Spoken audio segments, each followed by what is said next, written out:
makes us bigger, stronger, and better, and more protective. We need Greenland because of national security, international security, world peace. And we'll have to do that. Canada, we'll see what happens with Canada, but the people of Canada would be paying less than half of the tax. If you look at the tax, they're going to be paying less than half the tax. They don't pay very much for military, and the reason they don't pay much is they assume that we're going to protect them. That's not an assumption they can make, because why are we protecting another country? Now, I love the people of Canada. We have a great relationship.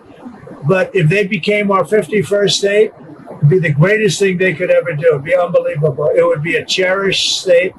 And think of how beautiful that country would be without that artificial line running right through it. Somebody drew it many years ago with a ruler, just a line.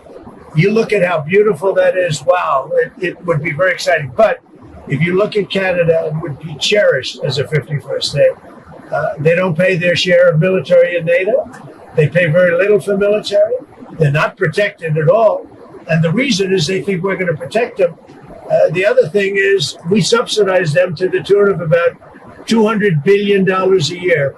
If we stop doing that, if we stop allowing them to make cars through tariffs and other things, cars, trucks, etc., what they make, they're not viable as a country. So would you agree that it's a more aggressive foreign policy than your first term? And why is that? It's more aggressive. It's better. Why? Because I think I've had a lot of experience. And in my first term, I was fighting everybody because they were very aggressive toward me. I always said survival and taking care of the country, not necessarily in that order. But I had to take care of the country, but I had a bunch of lunatics like Pelosi and all of these people. They fought me, and we won. And, I had a lot of other things that were going on there. This time it's much more, they've lost their confidence. I think they've lost the respect of the American people with, men participating in women's sports, with open borders, with transgender for everybody, for all the things that they're doing is so bad. When you allow people to empty their jails into your country with prisoners, killers, their mental institutions and insane asylums into our country, this is what they're doing. When you allow gang members from Venezuela, but many other countries coming into our country, we're getting them all out now.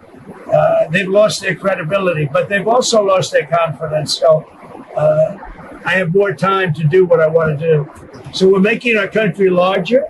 We're making our country stronger. And in the case of Canada, if this should happen, I don't know how they can do it without us, because without the U.S., Canada really doesn't have a country. They do almost all of their business with us. And if we say we want our cars to be made in Detroit, with a stroke of a pen, I can do that. And other things in addition to that would not allow Canada to be a viable country.